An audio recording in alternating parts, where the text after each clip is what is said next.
Bienvenida a toda la comunidad aeronáutica de habla hispana. Hoy traemos al programa de televisión online 10+1 a Javier Gándara, que es el presidente de la Asociación de Líneas Aéreas, que agrupa además a 80 compañías aéreas que operan en España, entre ellas 9 de las 10 primeras por número de pasajeros. Javier es además el director de EasyJet para España, pero acude a este programa en calidad de presidente de ALA. Con él vamos a analizar la situación actual del transporte aéreo en nuestro país, en un momento en el que ya hemos abierto las fronteras con los países del Schengen y el Gobierno acaba de aprobar un plan de reactivación del turismo. ¿Qué tal, Javier? Bienvenido. Muchas gracias por atender nuestra invitación. Hola, buenos días. Es un placer estar aquí y además, enhorabuena por vuestro 10º aniversario de Fly News y también enhorabuena por esta iniciativa maravillosa, ¿no? Que dos medios punteros en el sector como sois Fly News y Aviación Digital, pues habéis hecho. Un placer estar aquí. Pues muchísimas gracias. Pues si quieres empezamos. Primero quisiéramos pedirte una valoración de cómo estás viendo esta desescalada del transporte aéreo con la apertura de las fronteras con los países del Schengen. Bueno, pues la desescalada yo creo que va a ser lenta, ¿no? De hecho, todos estábamos preparándonos, ¿no? Para el 1 de julio, que era el día que en principio pues iba a quitar la cuarentena, iban a abrirse las fronteras. Se ha adelantado al 21 de junio. Tampoco, digamos, en esta última semana de junio el tráfico va a ser muy grande porque casi todas las compañías ya estábamos pues preparándonos para julio. Pero bueno, yo creo que ahora lo fundamental en esta desescalada es generar confianza en los ciudadanos, en los viajeros, ¿no? De que se están poniendo muchas medidas, algunas ya estaban y otras adicionales, para precisamente minimizar los contagios a bordo de las aeronaves y también para minimizar las posibilidades de que se extienda, ¿no? Pues de un país a otro la pandemia. Y yo creo que, bueno, va a ser una desescalada lenta, ¿no? Estamos hablando que incluso en el mes de julio las compañías aéreas vamos a poner entre un 30 y un 40% de lo que hubiese sido nuestra capacidad normal en ese mes. O sea que, bueno, va a llevar tiempo, pero ahora lo fundamental es volver a generar confianza y que la gente entonces vuelva a volar y a viajar y a disfrutar de esas cosas maravillosas que el transporte aéreo pues permite. Y a nivel de oferta de compañías aéreas en julio y agosto, ¿cómo lo ves? Pues bueno, yo creo que va a ser reducida. En julio, pues ya he dicho, entre un 30 y un 40%, quizás en agosto un poco más, pero muy flexible, ¿no? Porque, claro, una cosa es la oferta, pero otra cosa es cómo va a responder la demanda, ¿no? Y en cuanto a la demanda, nosotros tenemos pues dos grandes incógnitas. Uno, digamos, cuándo pues va la gente a recuperar la confianza, ya no de volar, sino de volver a desplazarse, a tener un poco una vida por lo más parecida posible a la anterior a la pandemia. Pero luego, segundo, también es el tema de la renta disponible, ¿no? Media España y media Europa está en procesos de ERTE o similares, están viendo su renta disponible muy mermada y el viaje, sobre todo el viaje de ocio, pues es un gasto discrecional, ¿no? Que como tal, primero la gente hace frente a lo que son sus gastos esenciales. Por eso entonces, entre una cosa y la otra, pues va a haber que ver cómo responde la demanda y en función de eso las compañías serias tendremos que reaccionar o bien al alza, ¿no? Esperemos que sea así, o bien incluso a la baja, con lo cual ahora mismo la flexibilidad es fundamental a la hora de plantear los próximos 2 meses.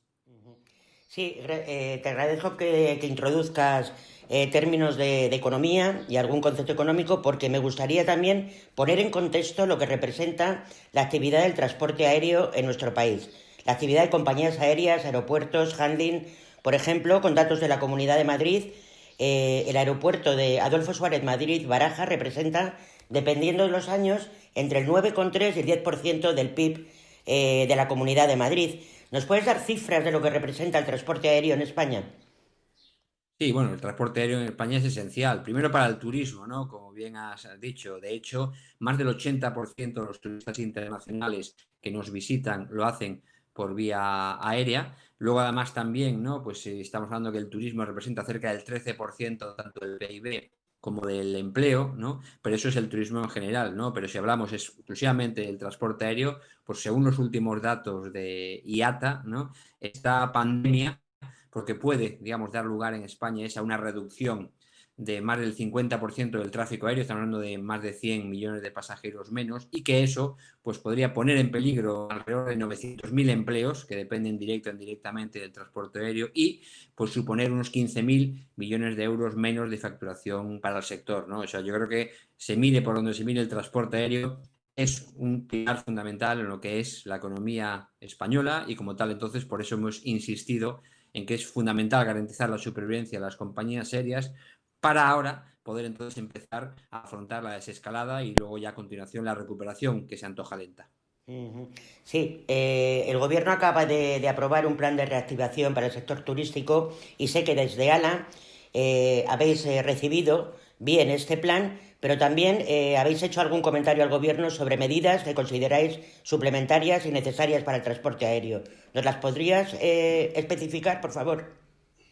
Sí, pues como bien dices, desde luego, digamos, nos ha parecido positivo y un paso adelante, ¿no? Ese plan para el impulso del turismo, ¿no? Que además es necesario, pero nosotros hemos echado en falta dos cosas, ¿no? La primera es el tema de los ERTES. Ahora mismo el 90% de los empleados de las compañías aéreas pues están en un proceso de ERTE que si nada cambia el 30 de junio, pues esos ERTES por fuerza mayor dejarán de ser aplicables. Entonces nosotros pensamos que, dado que la demanda va a tardar pues tiempo en recuperarse, es fundamental y esencial extender esos ERTE de fuerza mayor en las mismas condiciones que hasta la fecha, al menos hasta final de este año, si no incluso hasta la Semana Santa próxima, ¿no? Entonces eso es básico y precisamente en cuanto a esa flexibilidad, ¿no? Que decíamos antes que va a haber que estar muy pendiente de cómo evoluciona la demanda para flexar o para arriba o para abajo, por eso es fundamental tener esa figura del ERTE por fuerza mayor que hasta la fecha pues ha funcionado adecuadamente.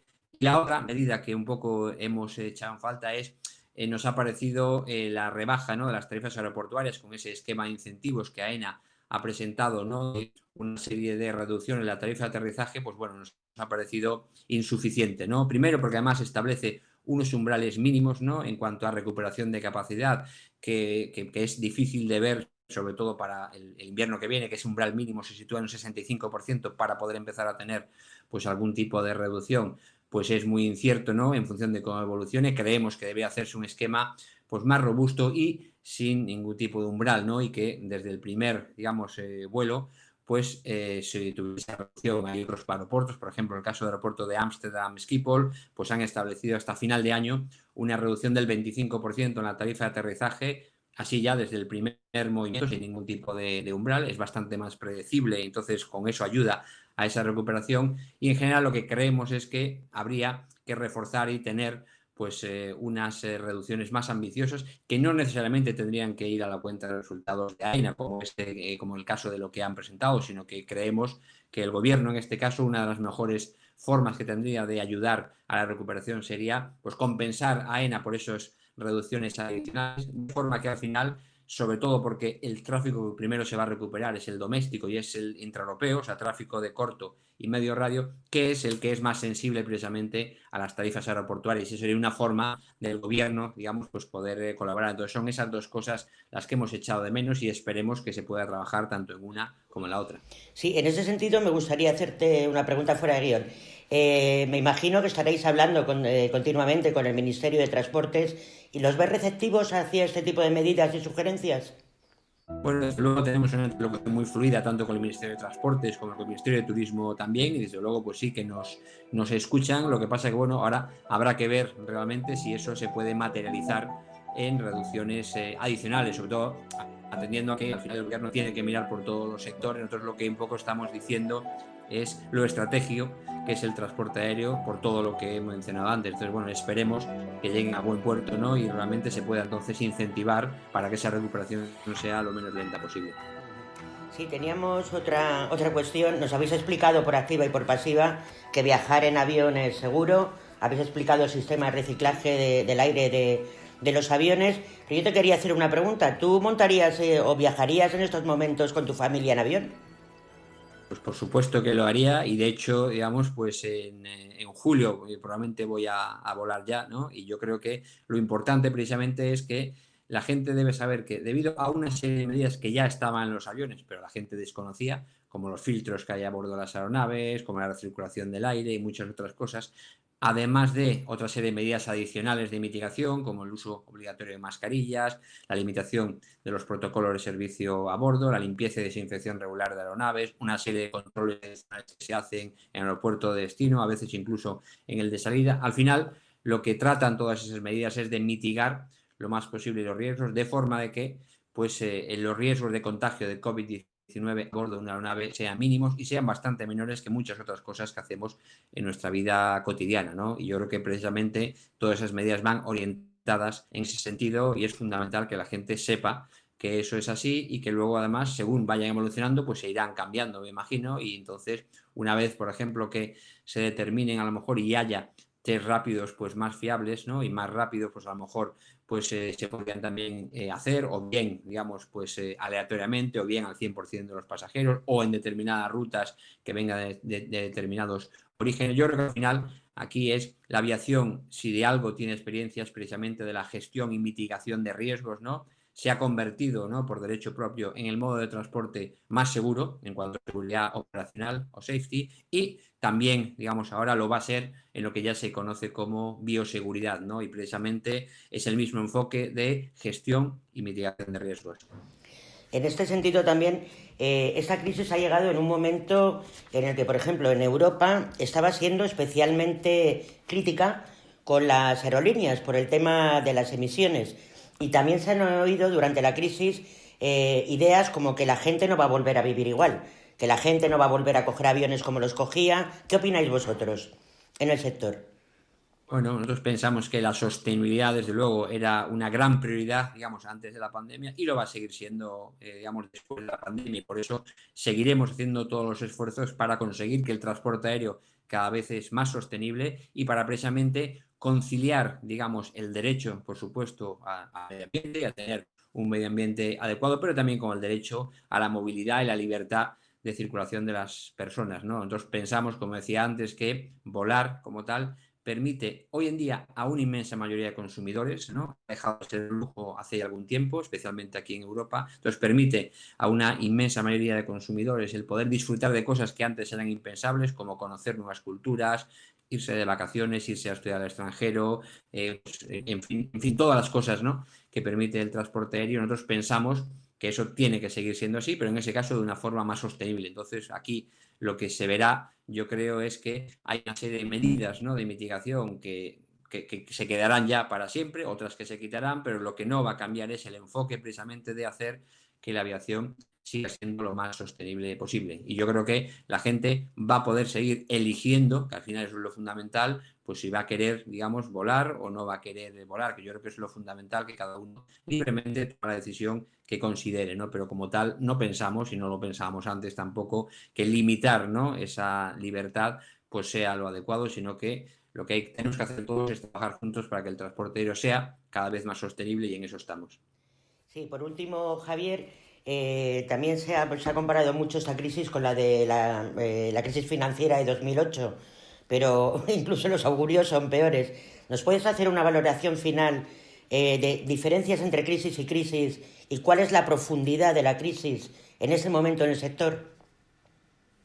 Sí, bueno, yo creo que la gran diferencia es que la crisis, ¿no? Del 2008-2009 fue una crisis eminentemente financiera como tal, mientras que ahora es una crisis global, ¿no? Todos los sectores de la economía se han visto afectados, ¿no? Y además en todo el mundo, ¿no? Entonces yo creo que hay una diferencia de magnitud y de alcance también, ¿no? Pero es que además en este caso es una crisis que fundamentalmente afecta a la movilidad, ¿no? Es una crisis de movilidad, con lo cual atenta, ¿no? Frente a uno de los principales pilares en los que se basa pues la aviación, ¿no? Y sobre todo movilidad internacional. Entonces, por eso, bueno, yo creo que no tiene precedentes, ¿no? Lo más parecido, digamos, y a años luz sería, pues, cuando fue el 11S, por ejemplo, pero allí realmente, pues fue simplemente un par de días que se dejó de volar y ahí además se sabía que una vez que se implementasen medidas de seguridad adicionales, la gente iba a volver a volar como antes. Está la crisis del volcán en 2010, lo mismo, durante 2 semanas nadie pudo volar aquí en Europa, pero se sabía que el día primero que se pudiese volver a volar, la gente iba a volver a volar como antes. La gran diferencia ahora es que hemos estado bastante más tiempo. En el caso de España llevamos desde mediados de marzo sin volar, ¿no? Y ahora que se vuelve poco a poco, ¿no? A empezar a volar, pues tardará un tiempo hasta que pues la gente vuelva a volar como antes por esos dos motivos que di, tanto de confianza como de pues renta disponible, ¿no? De hecho, distintas estimaciones, ¿no? De IATA y de otras fuentes hablan que es probable que hasta 2023 no se recuperen los niveles de demanda que había antes de la pandemia, o sea que estamos hablamos de una crisis con efectos devastadores sobre el sector. De momento se ha conseguido la supervivencia a corto plazo de la inmensa mayoría de compañías a través de distintos esquemas que los distintos estados han ido haciendo, pero ahora lo que está claro es que en la inmensa mayoría de los casos esas ayudas han sido créditos que va a haber que devolver con su principal y con sus intereses, y cuando toque, ¿no?, devolver eso dentro de un año, dentro de 18 meses, pues bueno, a ver cuál es el nivel de la demanda que hay, porque al final las compañías de lo que vivimos es de ingresar dinero y con eso nos hacemos frente a todos nuestros gastos, ¿no? Entonces, si la demanda pues todavía no está a los niveles que deberían de estar, yo no descartaría que desgraciadamente pues pueda haber, digamos, desaparición de compañías aéreas o consolidación pues de aquí a 18 meses, 24 meses, pero bueno, está todo por ver. Y hay un elemento también, digamos, de incertidumbre muy importante, que es que en el caso de que y cuando se descubra una vacuna o un tratamiento, eso también va a cambiar bastante la dinámica, y eso ahora mismo desconocemos cuándo va a ser eso posible. Entonces, bueno, dentro de esta situación de incertidumbre, al menos tenemos ya la certidumbre de que poco a poco ya vamos a empezar a volar, ya estamos empezando a volar, y esperemos entonces que esa recuperación pues no sea tan lenta como algunos prevén, y que pues, en un espacio de tiempo pues menor, ¿no?, que esos 2-3 años que la gente habla, pues podamos volver a recuperar lo de antes. Pero en cualquier caso, lo que sí, digamos, va a ser nuestro gran enfoque de todos los que nos dedicamos a esto es seguir haciendo que el transporte aéreo siga siendo asequible para la inmensa mayoría de ciudadanos y consumidores, porque eso es algo que hemos conseguido entre todos. Hemos conseguido democratizar lo que era un lujo al alcance de una minoría de privilegiados hace no demasiado tiempo, y ahora lo suyo precisamente es no tirar todo esto por la borda y que la gente pueda pues volver a disfrutar de esas cosas maravillosas que volar y viajar permite, pues de una forma asequible. Pues te lo agradezco mucho, todos deseamos lo mismo, nosotros como medio especializado particularmente. Nada, muchísima suerte y gracias por acudir a este programa, Javier. Muchas gracias a vosotros, Esther, y enhorabuena por esta iniciativa. Gracias.